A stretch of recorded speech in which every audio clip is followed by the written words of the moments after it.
technical difficulties that are now maybe solved? Yes, we did. I think your stress level is higher than mine, probably. I just had to sit here and look cute.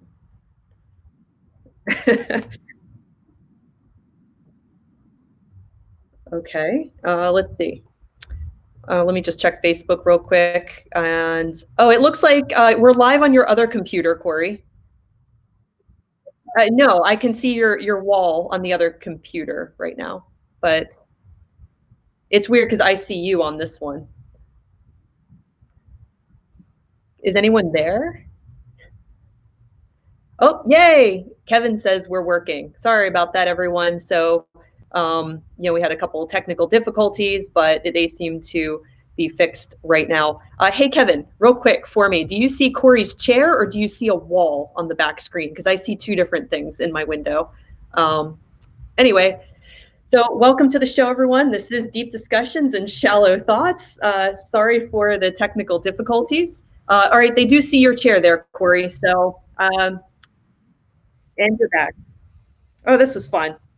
All right, take two. Let's just start over. Okay, so welcome to the show, everyone. Thank goodness it's not going to be us talking for the rest of the hour. Just to tease next week, before we start with Marcus, we've got the Wet Mules on Monday, April 20th at 7 p.m. Eastern time. So that's New York time. And that is what time in Australia, Corey?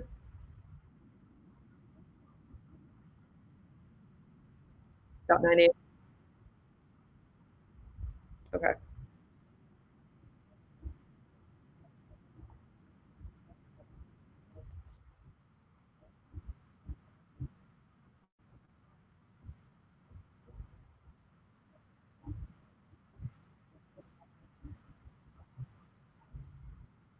Okay, cool. Yeah, we'll definitely share the next one, the Wet Mules, and it's going to be a really awesome talk, with Richard Harris and Craig Challen and some of the other guys that have been doing the Pierce Resurgence cave exploration over 800 feet deep, using dual rebreathers, 42-degree water.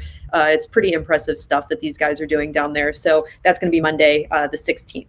But today we have with us Marcus Blatchford, who is from the UK, and he's a technical diver, a photographer, and a really avid 3D modeler of shipwrecks. So we're really excited to have him with us today. I was fortunate to meet Marcus in November, finally in Truck Lagoon, and watch him do some of his amazing witchcraft work on the wrecks there. And I've been following his work for several years before that. And today, Marcus is with us to share some of his journey into 3D modeling and photogrammetry. So, hey, Marcus. Hi, back. You all right? Yeah. We got there in the end. I think all I have is tea, but I need a gin and tonic like you. Chin, I'll drink to that. Yeah. Well, thanks for joining us today, and sorry for the technical difficulties that we had. No worries whatsoever. No worries at all. It's funny because we're going to be talking about something that's pretty computer, intense and very processor intensive. Yes, that's for sure. Yeah. So yes.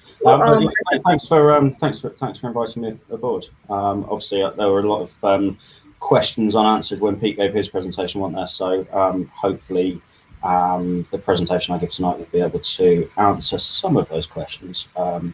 But ultimately, if there are any questions, then I'll try and answer what I can at the end. That would be perfect. Yeah. So everybody, please go ahead, ask your questions when you think of them. Corey and I will sort of just jot them down, and then we'll ask Marcus at the very end of his talk, what your questions were. So I appreciate that. So Marcus, for the people that are watching who don't know much about you, can you just give us a little bit of information about your background and who you are? Yeah, sure. I actually do not work in diving whatsoever. I'm work in film and TV as a rigger. I spend lots of time up in the air. I got into diving probably 12, 15, maybe a few more years ago. I started taking pictures around about the same time.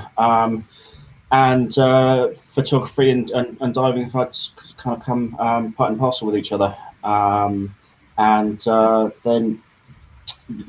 getting into photogrammetry, well, you'll see when I go through the presentation, sort of my my journey through it. So. But you're still really avid, still photographer. Even Absolutely. The majority of the dives I do, I'll have a camera in my hand, regardless whether I'm scanning for photogrammetry or just trying to take some pretty pictures. I generally dive with a wide-angle lens on, but occasionally I try to once a year do a macro dive just to justify having a macro lens and the ports for it and whatnot. But it's not my passion. Now, are you going to go into this in your presentation? Because if you are, but I just have one quick question before we start. So do you have to be a really good photographer to do 3D modeling? I would say that you do need to compose an image. The better the results you put into it, the better results you will get out of it. But ultimately, you don't have to have very expensive camera gear. As you've been finding out, at the moment, I've been running a workshop for people. The idea just using your mobile phones, try and keep it as simple as possible. Yeah, so Marcus will talk more about that in his talk, but I've been doing a workshop with him for the last couple weeks, and yeah, it's been pretty mind-blowing learning this process with the software, and it's been really rewarding. You know, you start out and you get these really terrible little models, at least I did, and then they started improving with every week, and you know, really understanding the software a little bit more, and so now it's coming together with small household items, and I can't wait to start applying that underwater soon. Absolutely, absolutely. It's yeah. I think in a way, having this lockdown is doing some people favors, because it's a perfect time to learn when you're sitting down doing nothing and going, right, well, what should we do? Let's learn something. Why not? Exactly. You've been talking to me since we met in truck about it, and I'm like, yeah, I'm going to try that. I'm going to get to it, and I just hadn't had the time until now. So I mean, I am grateful for that time and to sit down and really properly learn it. So why don't we get into your presentation, because that's what people are here to see. Absolutely. And, so Corey just needs to swap screens now then.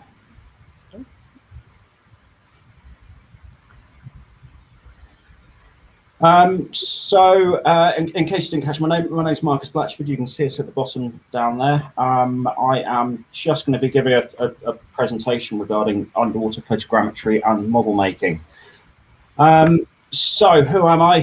Becky's already asked this, and I've said a few things, but I've been diving with a camera since pretty much since day one. Over the last over the last 4 or 5 years, I've had a couple of placings in the Underwater Photographer of the Year. Interestingly, of those 6 placings that I've had in there, you'll see that 3 of them are traditional photography. 3 of them are actually photogrammetry, images of photogrammetry models. I think photogrammetry is the current big thing within the dive community.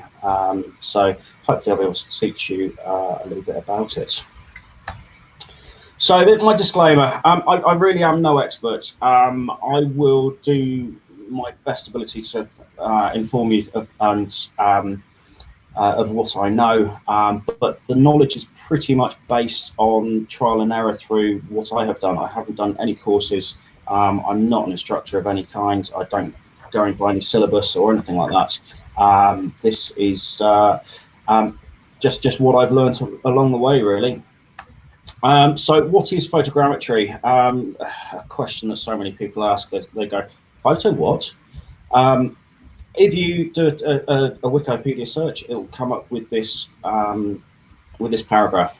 Photogrammetry is the science of making measurements from photographs, especially for recovering the exact positions of surface points.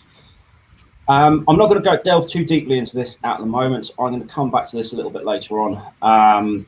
By all means, try and wrap your brain around what that means. But I do have some examples a little bit later on to hopefully describe this a bit better. So how is photogrammetry relevant? The process of photogrammetry allows for models to be created very accurately. Models can be shown to people who cannot see the real thing. We already do this with photographs. Every time I take standard photographs, I end up posting on Facebook, showing people who haven't been there, have a look at this. This is, yeah, you weren't there, I was. Share the experience with you. In science, objects can be scanned over a reasonably quick time and analysed for a long time in a safe environment. To give a couple of examples of this, a friend of mine is a marine biologist. Last year, she went to South America. They were scanning deep water coral reefs using UAVs. Using ROVs. They were scanning these coral reefs in about 2,300 meters depth. So not hoping there was a chance that you would actually be able to get there as a diver, but ultimately what they're able to do is recreate the 3D model, and then they can analyze it at the surface. Archaeology as well. If you look at a lot of our underwater archaeological projects, majority of them will have a photogrammetry team on there. So they scan the area, they can then create 3D models, they can show the archaeologists that are unable to dive, for specialists in the different fields, and they can. It's just such a perfect medium to be able to show these things. Models capture the state of an object at the time of scanning. So the same as we do with photos. I mean, I imagine everyone who's listening has thought about wrecks and has seen the how they depreciate over time, seeing bits collapse and whatnot. If you do a model of a wreck, you've captured it in a state of time, which you can always go back to. Finally, the models look kind of cool. I think everyone can appreciate a 3D model. Photos aren't very interactive. You just look at them and that's it. Whereas 3D photogrammetry models, you can orbit to your heart's content. You can do exactly as you want to with them. They're a very interactive.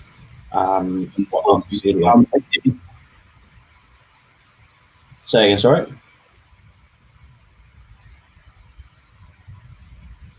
No? Okay. So how did I start? This model was captured by a friend of mine called Simon Brown, captured with a Nikon D700. This is a quarry close to where I live. Just three of the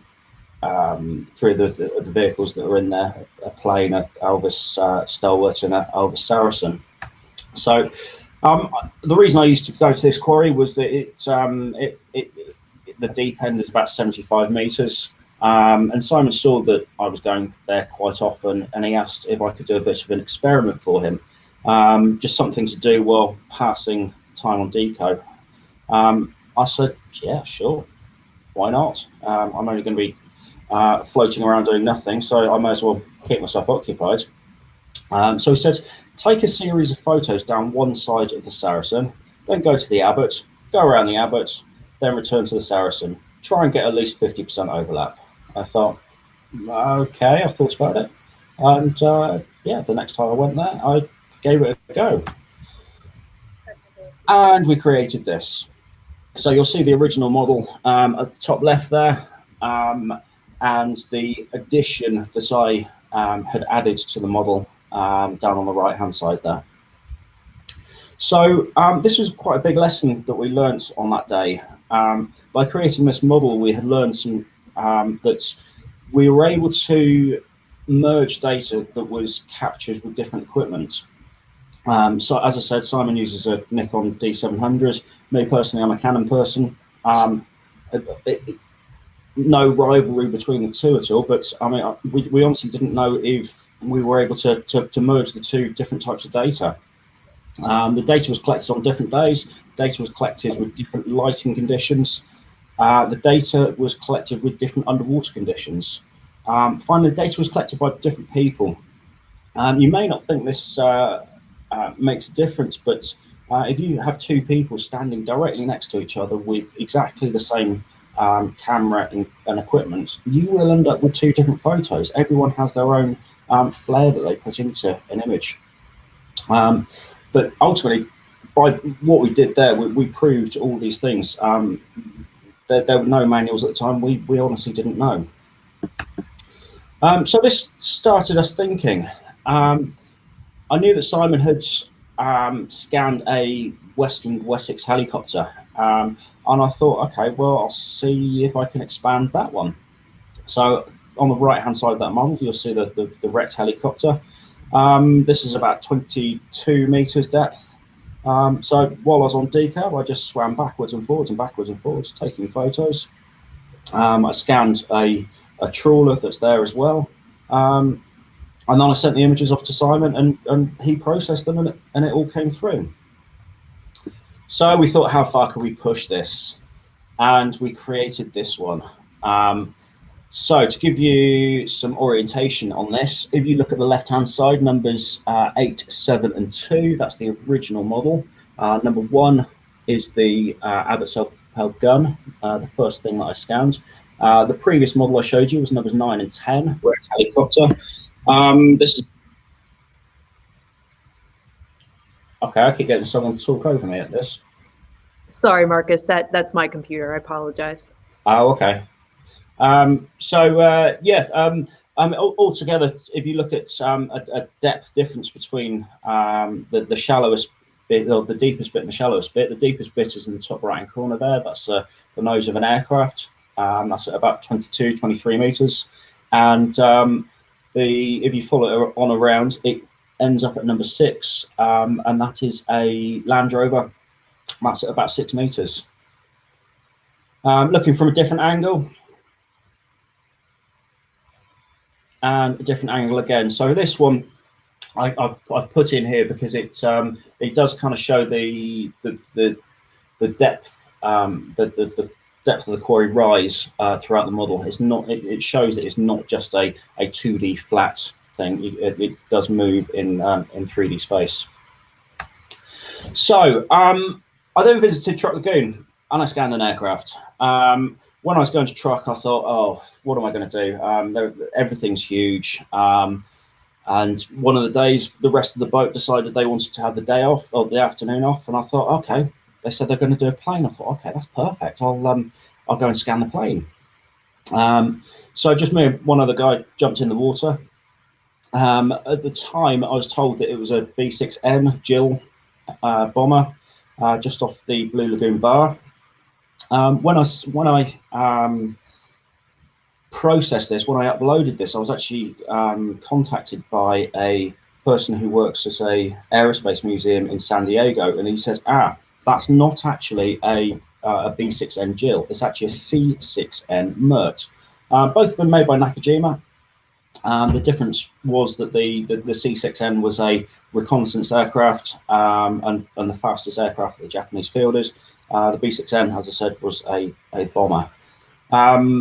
Goes back to the fact of being able to show the models to people who aren't there. So it was quite a surprise to get a message from this chap, and it kind of proved the fact that actually this is quite important stuff.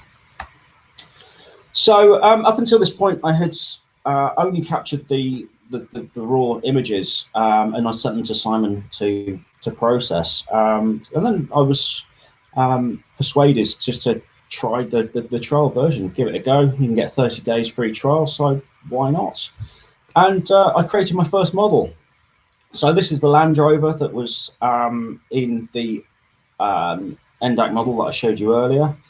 I just had the images on my computer, and I thought, okay, well, let's see if I can process that. So I think I was about 100 images, and I was over the moon. My first model. So now I realised that my laptop was powerful enough. I realised that I could do it by myself. So instead of using the trial license, which was coming to an end, I thought, okay, well, sod it, let's buy the software. So I bought a license. And this basically meant that, sorry, I've missed slides there. So I wondered if I could do the insides of objects, and yes, I could. This is the inside of a BAE 146 aircraft in the quarry that I've been scanning. I swam from the opening in the black end there. I swam straight forward, camera facing straight forward, I got to pretty much where the image is showing you now. There's a bulkhead there to the cockpit. I turned around, I swam back out. All the images were facing straight forward. I didn't sort of look at the sides at all. I chucked them together, and I managed an inside model. I was very surprised at that point. Maybe I could join the inside and the outside together. So there you go. That is the outside and the inside joined together. Two different data sets captured on 2 different days, and it came together. From another angle here, you can see through the passenger door on the side. You can see the inside. You can also see through the cockpit windows the inside of the cockpit there.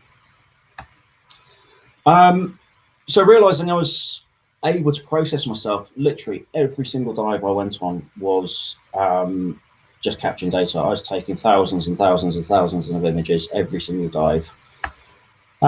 So this is a bus at 20 meters in the quarry near me. Interestingly, when I was scanning this one, I was doing my last pass across the roof of it, and an instructor and a couple of students came down and knelt on top on the roof. So it was my very last pass, but the software had picked up this instructor kneeling on the roof, so you can kind of see a nuclear shadow imprint left on the top of the roof there, and that's all because of this chap who'd come down there on my last pass. So I'm going to need some trimix for these next ones. At the bottom of NDAC, there are a few objects, not a lot down there. There's a lot of silt, but this is a fiberglass boat down there. Majority of people, when they learn, who have learned to dive, they'll never go that far. So as I said, the software, gives the ability to be able to show these people exactly what is in places where they cannot reach. This is a North Sea marker buoy. It's quite wide. It's probably about 10 feet diameter. This it's a big old buoy. It's about 70 meters. Toyota car. It's about 60 meters. You may notice it from the Underwater Photographer of the Year photo that I showed you earlier. Same car, captured on different days using a different medium. This is that car's sister. Both of them were used for a magic illusion for a BBC program called Magicians. They both got put in there on the same day. Cylinder symmetry. They test and inspect cylinders there. Any that fail, they take the valves out and chuck them in. This is another Wessex helicopter in there. So now that I had the software myself, I was able to return to some of the stuff that I'd given to Simon in the past and play with different effects on the original images. And the most important one that I played with was color correction. So here's the C6N Mert. On the right hand side, you'll see an image of the model that Simon processed for me. On the left hand side, you'll see a color corrected version. It's not to say that Simon did anything wrong there. I mean, he was very good, and he didn't mess about with any of the photos that I had sent him. I did that later on. So the next leap forward for me was going from the Canon 5D Mark III to the 5D Mark IV. Massive leap, because the 5D Mark IV has an intervalometer in it. So an intervalometer basically means that you're able to tell the camera to take a photo at a set interval. So you can tell it to take a photo every second, every 2 seconds. So instead of, while you're going along, having to constantly pull the shutter release, you can just set it going, and all you have to do is hold the camera, point it at the right object, and away you go. So I went to another quarry near me to put it to the test. And these are the 3 sections of an aircraft that are in there. This day, the person I was diving with just needed to get some hours up on their unit. So I said, yeah, sure, why not? As long as you don't mind following me around for for 10, 15 minutes? She said, yeah, not a problem. So yeah, about 10 or 15 minutes of scanning, and I created that model. So with this hands-free approach, I realised that I could incorporate other technology, basically to make things to make it more efficient, cover more distance, and the obvious thing was a scooter. So Simon Brown has what he calls the heart of gold. This is my Mark 1 version of attaching my camera to my scooter. Now standard camera mounts for scooters will generally have the camera facing the direction of travel. Obviously, when you're scanning photogrammetry, it's not what is ahead of you that matters; it's what you're going over. So using a standard camera mount just simply wasn't an option for me.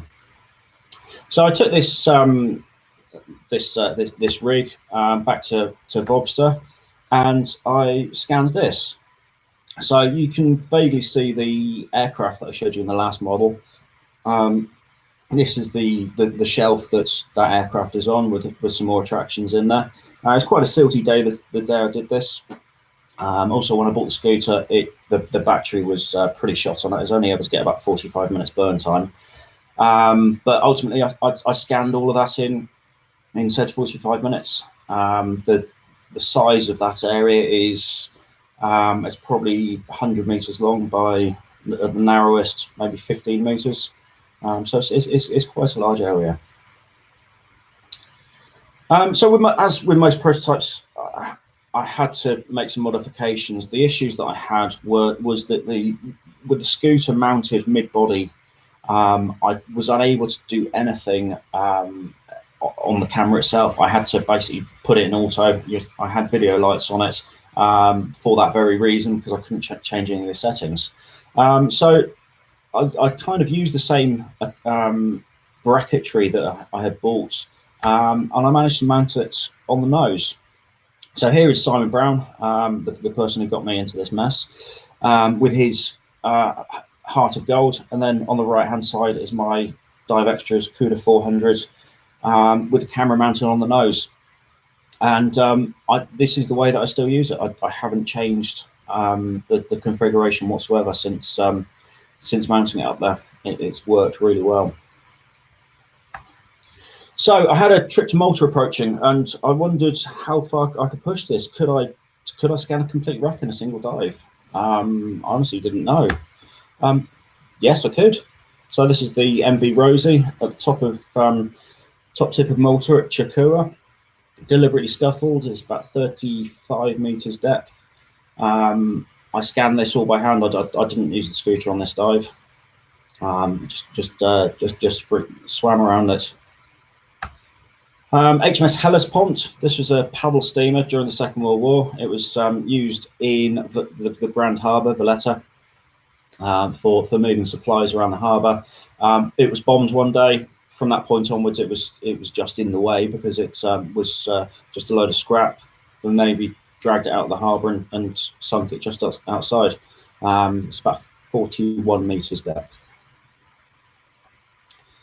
S-31 E-boat, or Schnellboot. This is a German most torpedo boat. It was laying mines in the approaches to the Grand Harbour, and then it hit a mine. More than likely one that it had laid itself. Coming off the side there, you can see one of the torpedo tubes. The torpedo tube that is fixed on the other side still has a torpedo in it.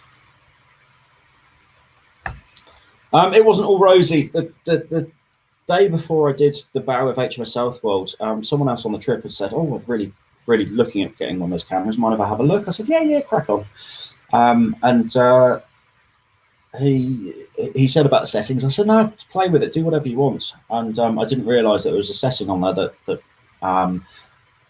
basically caused the processor within the camera to do an awful lot more work than it would normally. And ultimately, with me taking a photo every second, it was just too much for the camera, and the camera crashed on me underwater. So unfortunately, I was only able to do a partial scan of that. The wind came up one day. Malta is in the middle of the Mediterranean. It is kind of notorious for the wind picking up there. So one day we went to Go Zone. This is MV Camilo land. The MV Carwella. Probably the most iconic shot of this wreck is the staircase inside it. Lots of people will dive this just to take a picture of the staircase. And the MV Schlendi. So all three of those wrecks were scuttled together as dive attractions. The Schlendi turned turtle when it went under, and it has had some fatalities from people getting lost inside it, unfortunately. But all three of them together.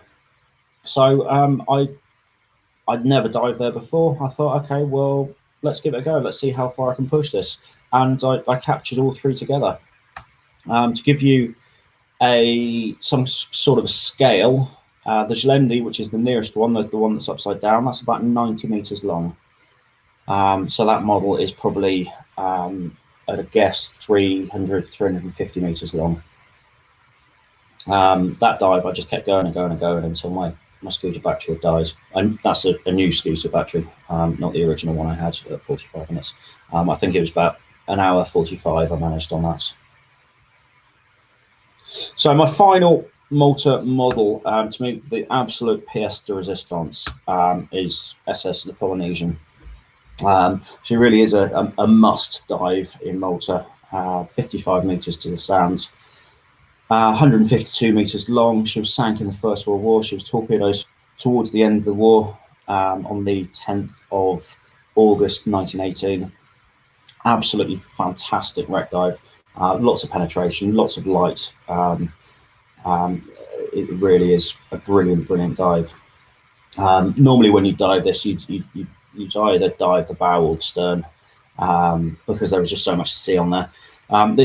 When I dived it, the first dive I did on it, I think I did 5 complete lengths of this and 2 complete laps, obviously with the scooter. Now, as we're coming around now, we're going around to the hull side, where no one ever goes around there. It's there really isn't anything of interest to most divers, but you can see exactly what's happened to it. You can see where the torpedo has blown apart the hull. You can see that the hull is now buckling. When we come back round to it again, where the strobes have actually picked up on the hull, you can see it's kind of a yellow stripe going down there. That's actually where the line of the buckling of the hull.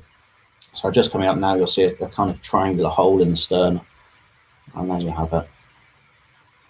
So a plan view of it, and a couple of close-ups of different areas, the bow gun and anchor windlass, and on the right-hand side, the 2 images of the stern gun, probably the most photographed point of the wreck. Very, very picturesque. I did this in 2000, and I scanned it in 2017. I processed it in 2018, and that was the year of the centenary. So I thought, okay, well, no one's actually done a complete scan of it, so wouldn't it be great to make a centenary poster for it? So I teamed up with a graphic designer I know called Steve Jakeway, and he created this. So moving on, since Malta, Simon and I have been working on a project to scan, do a complete scan of our local quarry called Vobster Key. One of the things we wanted to do was not only scan it below the water, but also above the water. And here is a plan view of our progress thus far. It says about 40,000 images. I think it's between 38 and 39,000 images to create that. Everything above water was scanned with a DJI Phantom 4 Pro V2. Everything underwater was either with my Canon 5D Mark IV or Simon's Nikon D700. Merging the above water and the below water together, it was at absolutely genuine alignment that we did on it. We didn't no trickery or anything like that of holding one model over the other and going, yeah, that's kind of worked. There is absolute genuine alignment between the two, which was I think, as far as I'm aware, we're probably the first people in the world to have actually achieved that. By all means, correct me if I'm wrong, but I certainly haven't seen anyone else who has managed that. So looking down, this is a helicopter in there. This is a Western Sea King helicopter. A yacht in there. So going back to the very original slide, what is photogrammetry? Photogrammetry is the science of making measurements from photographs, especially for recovering the exact positions of surface points. So when I put this talk together originally, I thought, okay, how am I going to explain this? So I have come up with a couple of diagrams which I hope you follow. So photogrammetry is old as modern photography, dating back to the mid-19th century, and in the simplest example, the distance between 2 points that lie on a plane parallel to the photographic image can be determined by measuring their distance on the image, if the scale of the image is known. So, yeah, quite a tricky one to get your head around. So hopefully the images that I'm about to show you will make it a little bit easier for you to understand. I did have quite a lot of red wine before making these images, so I do warn you. So if you look at this this diagram, on the left-hand side, you see a green measurement of 36. What that equates to is a standard 35mm sensor, 36 millimeters wide. 50 millimeters is the focal length of your lens. So what that means is, majority of people will know that if you buy a 50mm lens, then that's kind of what the eye sees. The higher the number, the more telephoto is, the lower the number, the wider angle it is. What that refers to is the distance from the sensor to where the light crosses over, normally within the lens. Some telephoto lenses might actually be out of the lens. But so that's what you see in front of you. The blue lines will be your point of your field of view. So if you have a 36mm wide sensor, you take an image that is 50 millimeters away from your focal point, then you know that when you reproduce that image, that the real size of that image is 36 millimeters wide. This works along up and up and up on a pro rata basis. So if you were 250 millimeters away from your focal point, then you would know that the image is 180 millimeters wide in reality. So that's kind of how you get a scale from the images. The EXIF information in your camera stored in the metadata does help the software quite a lot. So details like your pixel size, the focal length of your lens, things like that. It's all important stuff to try and make a model scaled for you. So how do we do data collection? In front of you now, you can see there are two boxes, one blue, one red. Imagine those are photos. I mean, back in the old days of using 35mm film, and when you're doing a panorama, you try and get as near to the edges of the images as near to each other as possible, and then you kind of overlap them and chuck some sellotape on them to make a larger image. Now, photogrammetry does a similar kind of thing. It looks for similar points on each of the images. Now, if you have no overlap, the software simply can't see the same points on there. So you need an overlap of some kind. Realistically, the minimum overlap you want is 50%. So that means having another image in the middle there. That means the software can reference all three images to look for similar points and match them together.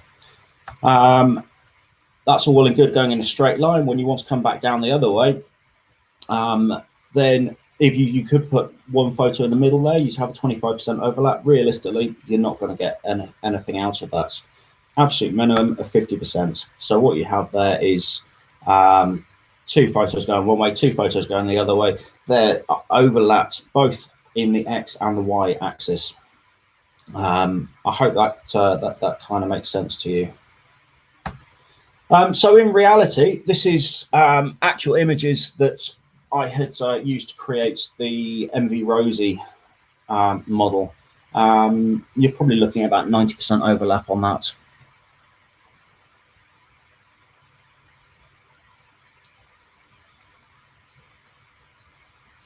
So this is another view. This is seeing the model, and also you can see thumbnails of the where the software thinks each one of the photos was taken, and the thumbnail shows the image that it thinks was taken in that position.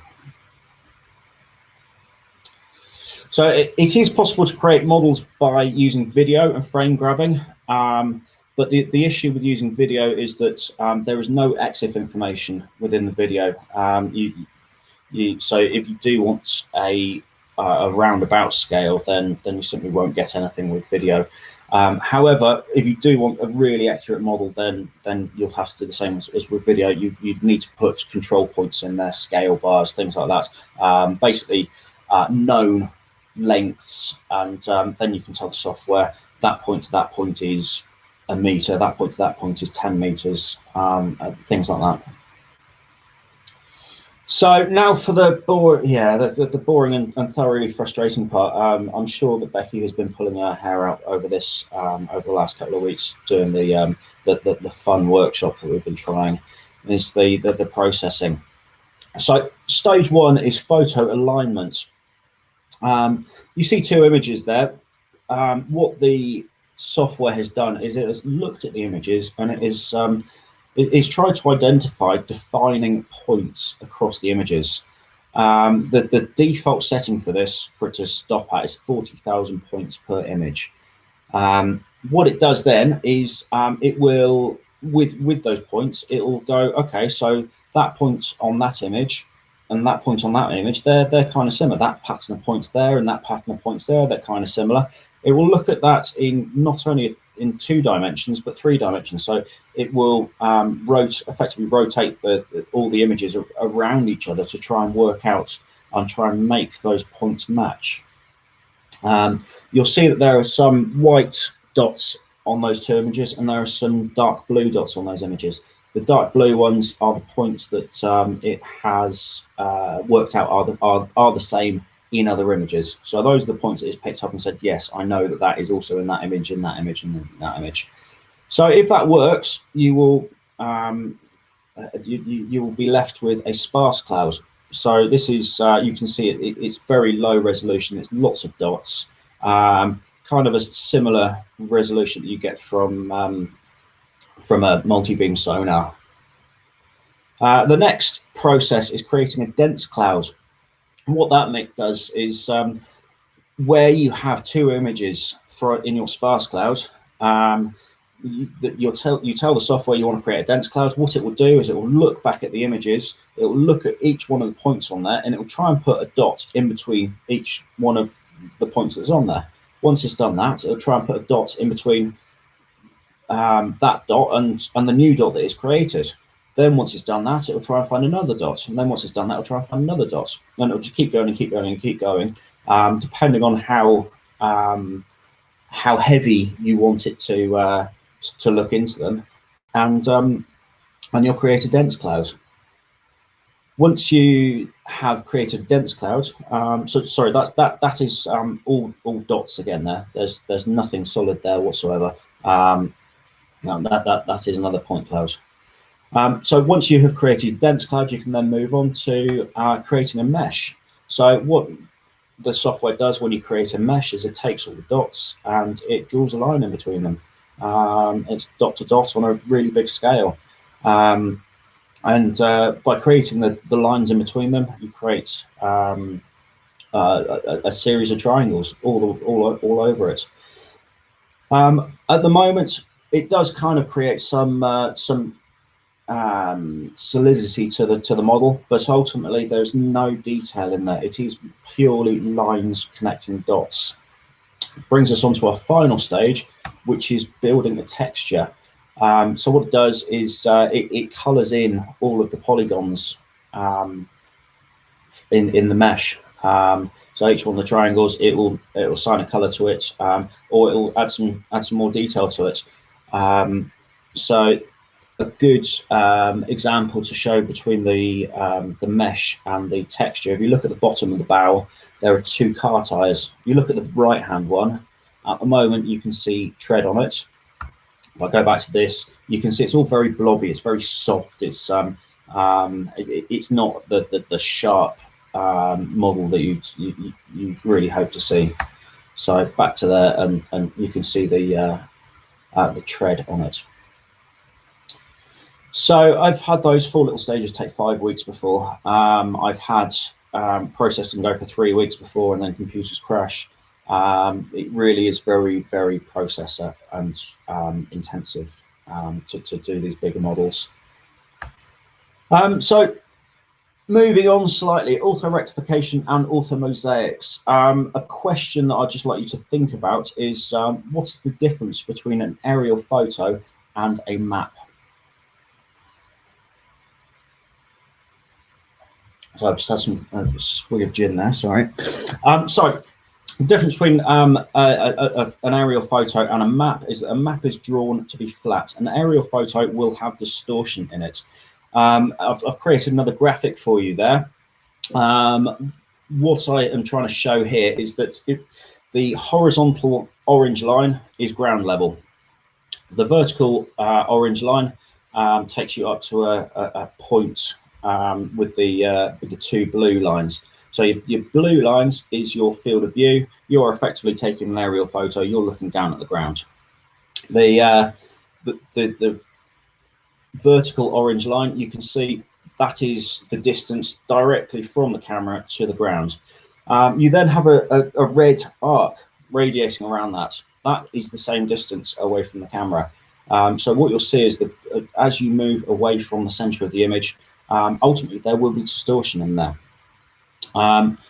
What the software can do is it can take this distortion, it can ignore it, it can rectify this distortion, and basically create a flat, undistorted image that is effectively like you find on a map. This is really good. So surveyors use this to using drones effectively surveying areas. You can take lots of very, very accurate measurements from ortho mosaics, but they also have a huge resolution. So people talk about images in megapixels. What you're about to see are actually gigapixel images. So this is the MERT in truck. I would like you to look at, if I may, just in front of the cockpit, the left-hand wing, just in front of the left-hand wing, just in front of the cockpit, is a white blob. If I now go like that, you'll see that white blob is a lot larger. It's a coral of some kind. Huge detail in that. We go on to the next one. This is the Betty bomber in truck. You'll see on the right-hand side, on the left-hand side are the engines that are probably 40 meters away. That's all one model. If I now zoom in, you can now see a lot closer. You can see 4 divers in there. I think I have another one zoomed in even closer. So that is the back of a JJ, all from that one image. This is a Kate. Sorry, no. I was told it was a Kate at the time. I believe that this is actually a Jill. Once again in Truck Lagoon. Just in front of it, you'll see Becky laying down, taking a picture, and unfortunately she did move a bit, which is why she's a bit squiffy in it. But so you can see great detail there, and I can even go in further, and you can read Megalodon on the top of her rebreather. So that kind of brings me to the end of the presentation. Hopefully it has given you kind of a bit of insight to the basically what photogrammetry is, the different processes that we go through to create models, and ultimately my journey through. As I said in the beginning, I haven't had any courses. I'm more of a learn through play person as opposed to reading the manual. The software Agisoft, I have tried to read it, and it is absolute gibberish to me. So really, it is all learn through play as far as I've gone, really. So any questions at all? Can I that I can answer? Hey, Marcus, can you hear me? Yeah, I have you. Awesome. I've seen you do this talk a couple times now, and it's still impressive every time I see it. Really amazing work. And then watching you in person, like just on the Rexon truck, just go around and model a huge wreck in one dive. It still blows my mind now that I'm starting out with photogrammetry. So yeah, oh, I was going to say I have to say that the beauty of photogrammetry, going to truck to do photogrammetry, was that I was actually I was able to justify taking a scooter there. I mean, seeing those wrecks with a scooter is just something else. But, yeah, no kidding. But like the Betty Bomber, you did that by hand. I did, yes. Yeah, it's only small, wasn't it? All right, so I've been jotting down a couple questions, well, a bunch of questions actually throughout the talk. So Mike is asking, for scans where you can't cover a whole wreck in one dive, how are you doing multiple data sets in one file? Okay, so first of all, I'll say I am doing going to start up another bunch of workshops starting 1 week today. So if anyone would like to join in the workshops, then I've asked Corey to put a post that you can then put your names in, and you can join in and learn more about this. But what you are able to do is if you have two data sets, effectively just think of the data sets as cameras, as your source images. As long as there is the same details in both data sets, you're able to link them together. The software can look at them and go for it. So yeah, it doesn't always work that way, but the theory is sound. Ultimately, you get out as good as you put in. If your source images are rubbish, then you'll find it very difficult in that respect. Can you tell everybody again what software you're using and where they might be able to get it?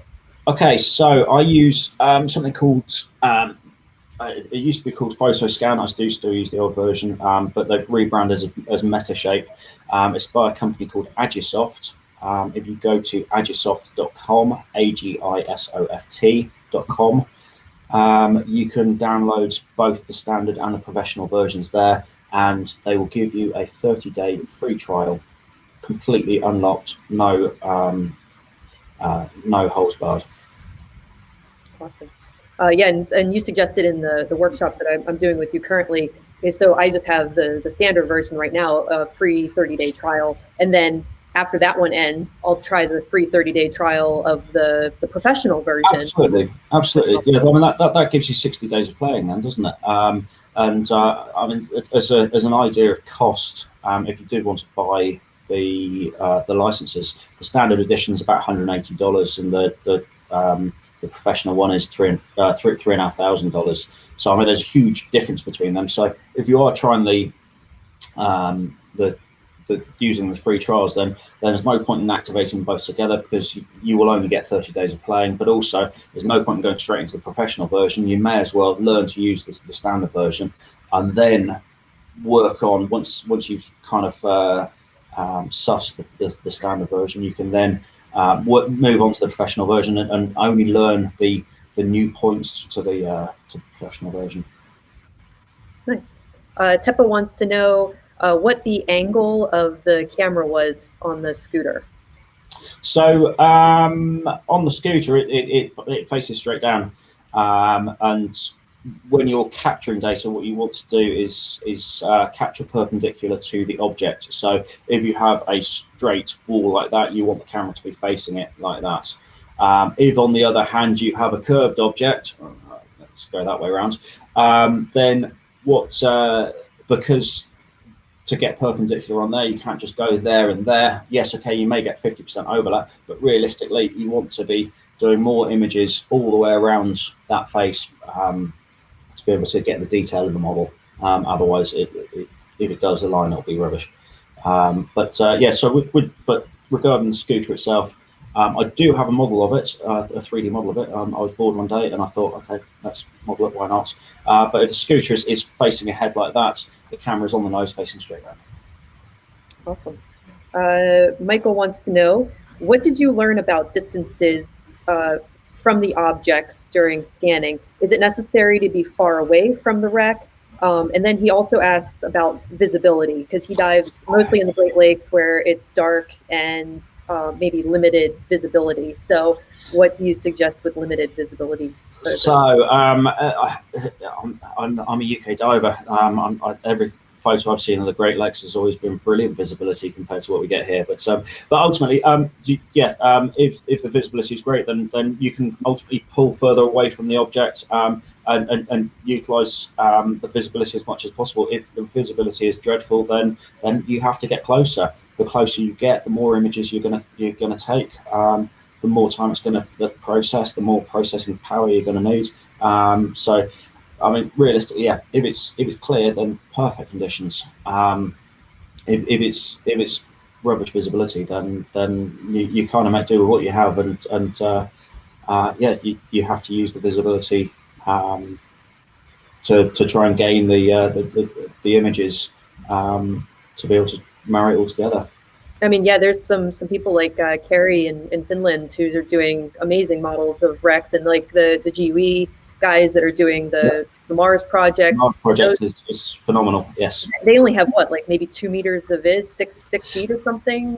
Yeah, quite possibly. I mean, the person who that taught me most of the stuff I know, Simon Brown, he did an episode of Drain the Oceans in Port Royal in Jamaica, and that was less than a meter visibility. It was very, very challenging conditions. He was called in actually because they had a autonomous underwater vehicle, which I think they lost it in the end. It just simply wasn't doing the job, and they went, "Oh, how are we going to do this? Let's bring Simon in." So he was able to do it. So Ken Merriman has a question. Ken is a shipwreck explorer in the Great Lakes, and he's been doing a lot of 3D modeling using ROVs, which has been really exciting. But he has a question about doing more inside wreck modeling. Did you happen to have your like Rio shots, or can you tell him about a little bit more about doing the inside of wrecks, engine rooms? So yes, when I was in Truck back in November, I did the 2 parts of the engine room of the Rio de Janeiro. Yes, it all works in exactly the same way, as long as you have the decent source images, you have the overlap, and you can do it. He says he's having trouble getting far enough in to see the wall without passing through the opposite wall, if that makes sense. I'm not sure I understand that one, I'm afraid. Having trouble getting far enough in the wall without passing through the opposite wall. I wonder. So if you're on about when you display models, if you try and display stuff that's indoors, it is an absolute bastard, because ultimately trying to navigate, you'll be able to see the outside, a negative of the walls and the ceiling and the floor of said room, but when you go inside to actually try and navigate is a real pain in the arse. So if you are in situations like that, I'd suggest that you actually take the roof off, and then you can actually see exactly what's happening in there. If you look at John Kendall from GUE is really doing some brilliant work with scanning the inside of caves. Now, the only way that you can really see it is by using a Python script to go through and to kind of make a video of it. If you try and navigate it in kind of Sketchfab or something like that, all you can see is the outside, a negative image of the outside of the passageway. Getting inside and following it through is very difficult. If that's what you mean regarding going through one wall and the other, I hope that I have answered it for you. If not, then please ask again. Somebody asks, what interval settings are you using, and how long do you have them running?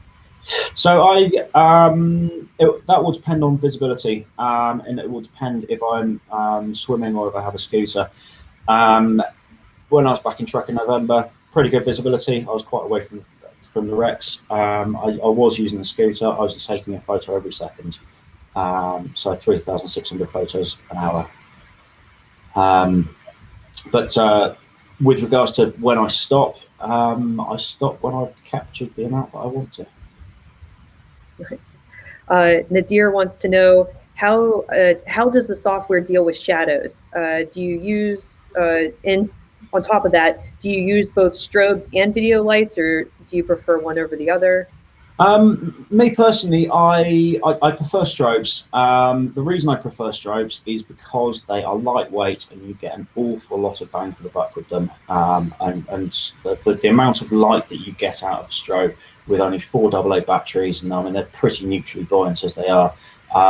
They really are very good. The problem with video lights is that generally to get a bright video light, then you have to have a big battery on it to get a decent runtime.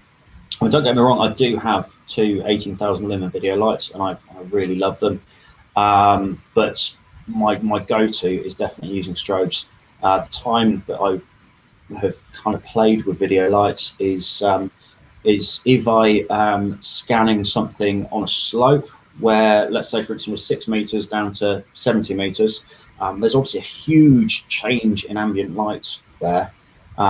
So instead of me having to constantly stop, change camera settings, stop, change camera settings as I'm going down or coming up, I'll use video lights and just set the camera on P and go from there, really. That's not to say that's the best way. Certainly, I've seen Simon's will use strobes and he will stop every couple of meters, change settings, and the models that he produces are absolutely fantastic. Me personally, I'm just too lazy. Wow.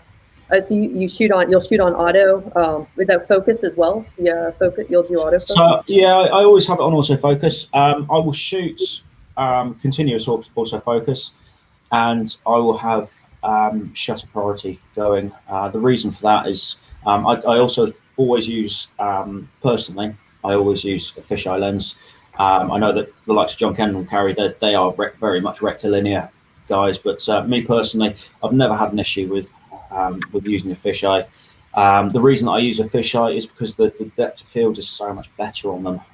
So I can shoot at f4 quite happily all day, every day. Whereas on the rectilinear lenses, so to get the depth of field, you might be going down to f8, f10, which obviously means that you have to bring more light in and whatnot. And when I'm scootering, I will set my shutter speeds to 200th of a second as well, because otherwise you get blurred images because the motion of the camera moving. Sure, and most cameras don't sync past maybe 2/50th of a second, so it's no, unless you're Nikon, of course, as Pete keeps telling me. But yeah, I can get to 250th. So you should switch to Nikon. No, I'm just kidding. Sounds like your interval timer will go longer than mine. Absolutely, yeah. You stop at 999. That'll be such a bummer. I'm glad you said that the other day, because if I went to go do a model and it just stopped and I thought it kept going, that would be a bummer. Yes, one of the things that Simon does with his is even if he has some Seawolf Orca lights, 32,000 lumen video lights, a pair of them. If he's using those, he will actually have a strobe on there as well, on minimum settings, pointing backwards at him, so that he can ultimately see if the camera's firing or not. That's cool. What computer? I guess somebody. Tommy wants to know what computer hardware is used. What you used on the Rosie and the processing time. Okay, so when I did the Rosie, I did it in 2 stages. While I was in Malta, I aligned it on my old MacBook Pro, which was a 15-inch quad-core i7, that was, with I think 16 gig of RAM.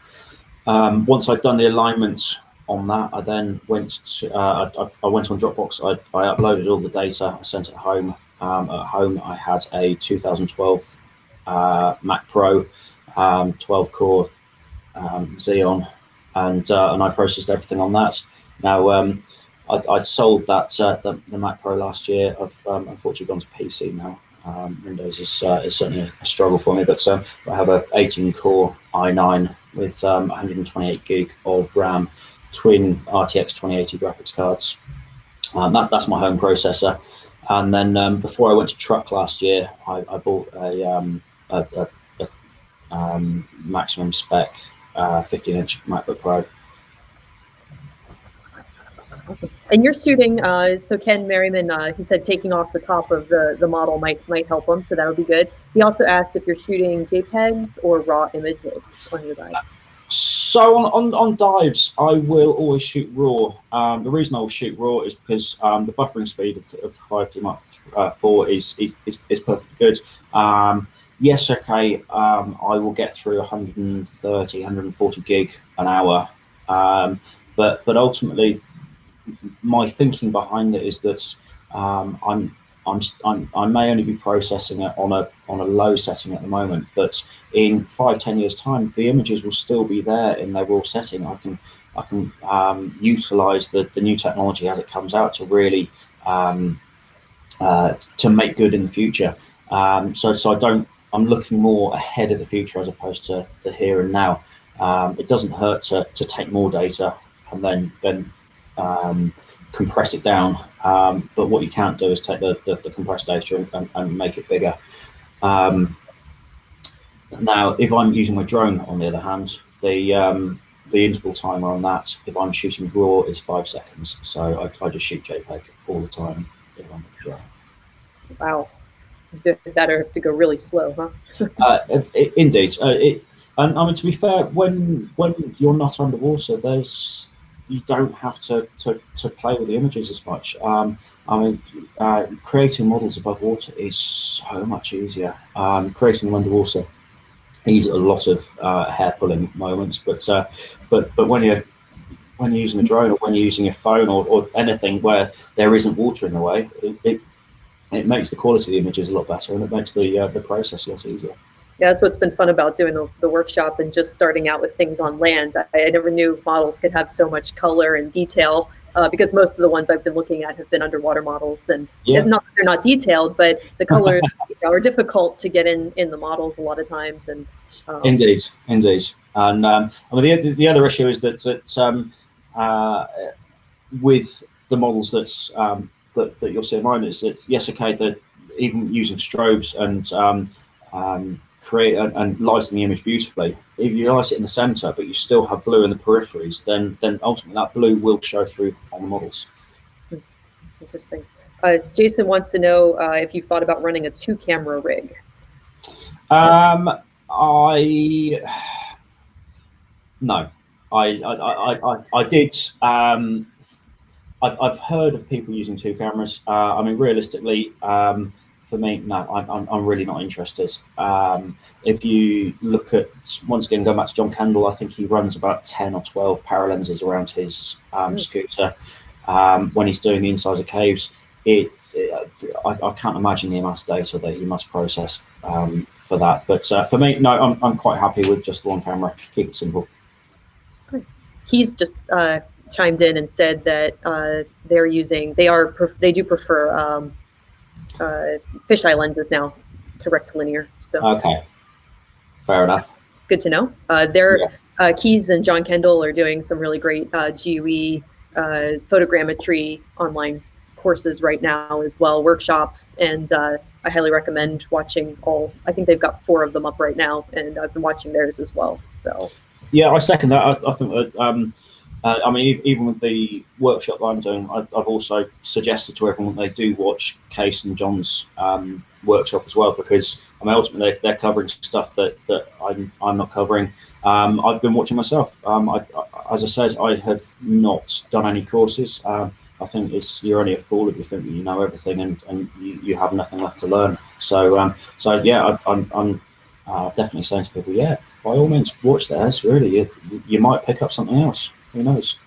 No, I mean, I've been watching them all as well, and I mean, anybody who's willing to, share some information, and the more at least when you go out and try to shoot these models, I know we're all going to make a bunch of mistakes at first, and it's not as easy as you all make it look, but we're at least setting us up for a little bit more success in the future. Well, yeah, I hope that we're doing that, but I mean, I hope that the main thing that I want to do is to make sure everyone has fun. That's the important thing.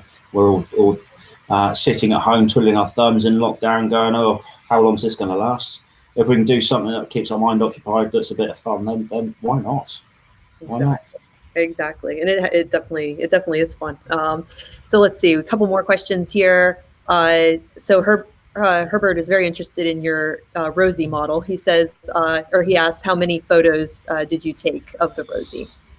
Or, I honestly can't remember. It would be a pure guess. I would guess 1,500 maybe. But that is a pure guess. I honestly can't remember. cool. And then Ken Merriman, in lower visibility, we have problems getting artifacts from the water column and backscatter, which causes what looks to be like a veil over the wreck parts. Have you had any problems with that, and what's your solution? Have I had issues with backscatter? Yes. Ever since I moved to the inn on Z330s, I absolutely hate them. I get backscatter just about. The 240s were much better. Yes. The 330s I really don't like, but I spent an awful lot of money on them, and I've sold my 240s, so I'm kind of stuck with them now.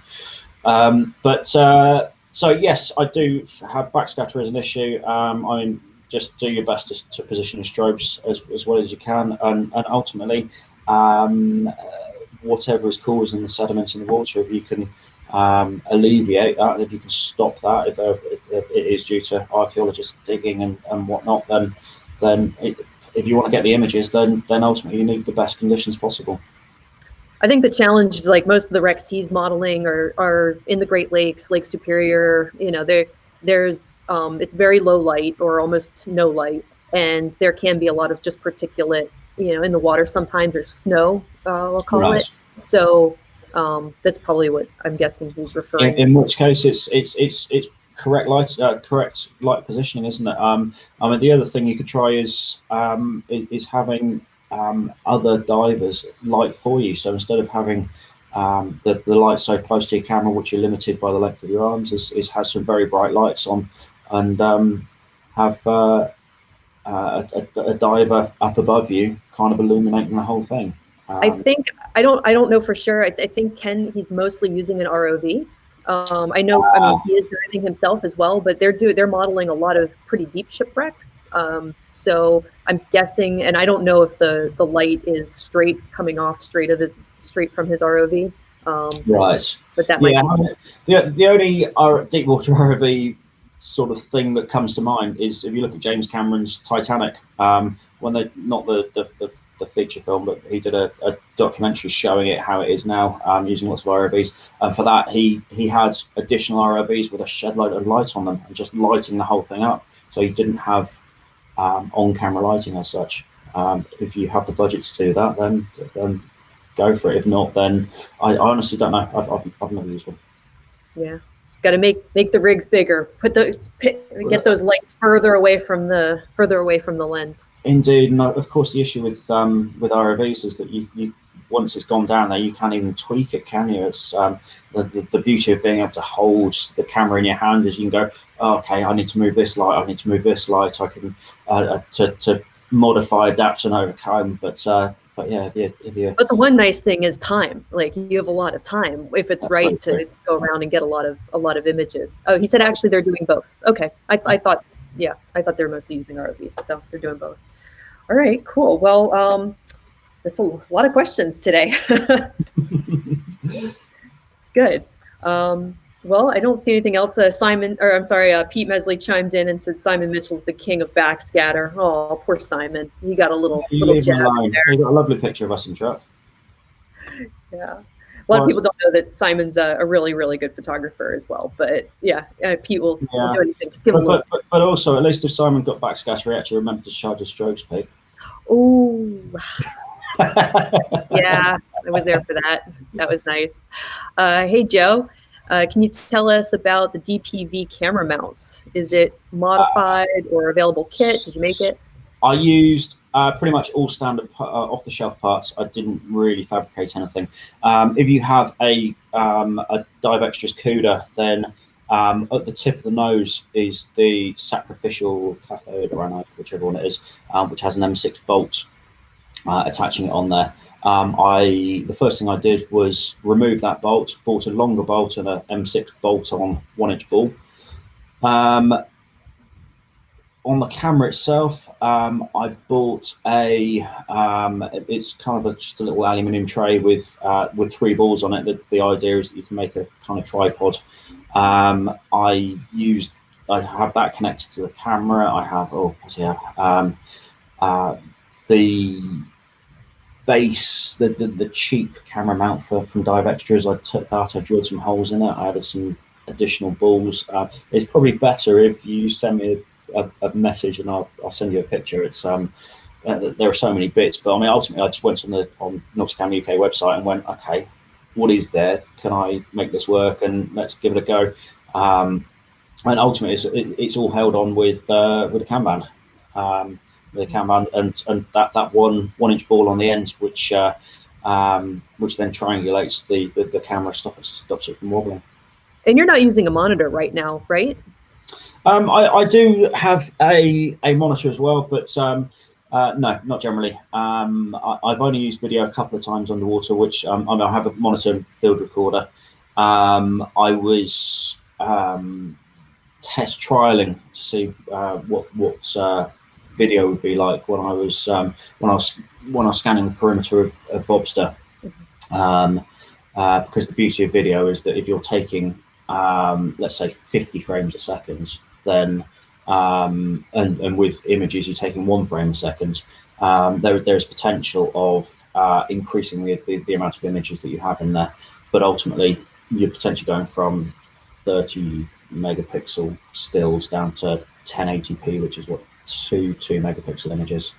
So I know that a lot of people carry Hyken and Chris Rowland do pretty much predominantly video. They give some really, really good results. They are, yeah, two different methods. I will post up the 3D model to my scooter rig. It does have a monitor on there for that, but generally no, I don't. At the end of the broadcast, if you want to add them to, I guess, where people were asking questions, any links, link to the truck baseline project. Yes, I've given Corey a list of links for everyone to look at. So there's a link to the Pete's truck wreck baseline project. There's a link to the Vobster Photogrammetry project. There's a link to the truck Sketchfab page. There's a link to my Sketchfab page. There's some links to different author mosaics that I showed you this evening. So the Betty Bomber and things like that, so that you can actually view the gigapixel images yourself and kind of look around them. Also, the Vobster author mosaic is on there, which is that's a 25 gigabyte file. It's quite a monster. And I have all those links. I'll be getting them posted in the comments and see if we can't find somewhere to put them so folks will have a place to see them. Check them out. Awesome. And are you doing another photogrammetry workshop if anybody here watching is interested? Yes, if anyone's interested. So I've been kind of holding off. I didn't want people to join the current group because ultimately it's a bit like people starting a new school 3/4 of the way through term. It's a bit unfair on everyone. So yes, I am more than happy to start another set of workshops starting probably 1 week today. I'll do sort of one talk a week. Then you can go away, have a play, see what you think, see what you come back with. I mean, ultimately, the idea is fun. It's not about getting your DSLRs out and your big video cameras, or it's all about getting your mobile phone out and just doing stuff around the house. I have a 16, 17-month-old daughter. I've been scanning her toys and things. It's great fun. Why not? Yeah. Now you got Kevin scanning his newborn baby. Yeah, I've been scanned my daughter a couple of times as well. It's really nice. But, I want Corey to do it just so he can learn how to say photogrammetry. Photogrammetry, getting closer. So you're going to give me those details as well, Marcus. We'll get them posted to the page, at least a link where they can find you. Yes. Yes, I will send you a link. when we get off, and I've already started up the group. In fact, you can just do a search on Facebook. It's called the Quarantine Photogrammetry Workshops, I think. Lockdown Quarantine Photogrammetry. No, it's called, yeah, Quarantine Photogrammetry Workshop. So that is the new group that I started up today. There are a few links on there if you want to join in, and there's also a link to a recording of kind of the presentation that I gave this evening. But as I said, the idea of the workshops is purely for fun. I really don't want to go into theory and history of photogrammetry or anything like that. Let's forget about that. Let's actually do the fun bit that is that's the key to it. So it's playing, it's getting your phone out, scanning odd stuff around the house, and away you go, really. Yeah, kept me busy all week. Just find random things around the house, shoot a model, and go, well, that one didn't work out. Let me try something else. And I did something that was too shiny and too reflective, and I then understand why it can't be shiny and reflective, and I'd go find other things. So it's been it's definitely passed the time and been a learning process, which is good. It is quite a steep learning curve to start off with, but hopefully it does kind of level out a bit. As I mean, the results that everyone in the current workshop has come out with are absolutely phenomenal. I'm really impressed with a lot of the results that have come through. So Steve Jakeworth has just asked a question with regards to my favourite rec and why. So Steve is actually the chap who designs the Polynesian poster for me. Very, very good graphic designer. But my favourite rec, there are so many of them. UK recs, I think my favourite is probably the Hispania and the Sound of Mull. In Malta, definitely my favourite Maltese rec is the Polynesian. In truck, my favourite is any of the AM Maroos or the PM Maroos. I really like the Imagasan. I think that's a phenomenal rec. Yeah, very, very good rec. That's a hard question to answer. Yeah. It is. Yeah, they are all just so good over there, aren't they? Yeah. They really are. Even the PM Maroos, even the afternoon Maroos. Yeah, the afternoon Maroos are good as well. But yeah, it's a special case, isn't it? It really is. Cool. Thanks so much for doing this for us today, Marcus. It's been awesome. No worries at all. Hopefully, awesome. I answered a lot of questions that Pete was asked, and he went, "Ask Marcus." With regards to the Pete's Truck Rec Baseline project, I put a post out there. It was scheduled to start as I started this talk. Actually, we're going to release another 2 models, but we ultimately need more likes on the page. If we reach 1,000 likes, then I will release 2 models to the public. That's awesome. Well, I'll definitely be sharing those with everyone. So if they're interested, they can check out that page and like. Join the page, share it, and you'll be able to see even more of the truck models. Going back to the chap who was talking about the inside of engine rooms, there are some engine room models on that Sketchpad page as well. Yes, there are. Yeah, the Rio de Janeiro Maru. Great. Awesome. All right. Well, thanks so much, and thank you everybody for tuning in and watching the talk today. We'll definitely be posting those links soon. And Monday, we've got the Wet Mules. So come back and join us on Monday at 7 p.m. 7:30. Oh, 7:30 p.m.? Yep. Oh, it's too late for us, isn't it? I have to do it on catch up. 7:30 p.m. Eastern time, which is New York time. What time is that in Australia? It's 9 a.m. in Adelaide. So then you can shift east or west to figure out what your time midnight in the UK one. I think that's the biggest challenge here is trying to figure out all the time zones. And it's going to vary. The nice part is all these are recorded. So once the live feed's done, pop onto the page, you can go and catch up and see the questions and get all the information there. We're going to be talking. So the Wet Mules were back to the Pierce Resurgence beginning of this year. Took it to deeper than 800 foot. Got some new cave. There's a really cool video that is posted in the comments on the Deep Discussions and Shallow Thoughts Facebook page. Take a peek at the video. They did a really cool job putting it together. It will spark a bunch of questions for you to ask them when they join us. So we're excited to have them on Monday, 7:30 Eastern Standard Time. Marcus, thank you. Thoroughly enjoyed the presentation. Learned a ton. Being a non-photographer, that's kind of excited to see what we can do with this. So. Well, I do hope you're going to join the group. As I said, it's all about fun and keeping it simple. Absolutely. Maybe Corey will help me out with some photogrammetry models the next time we go diving. You can hold lights. There you go. Perfect. So everyone, have a great weekend. Stay safe. Stay in, and we'll see you on Monday. Sounds good. Bye, everyone. Cheer out.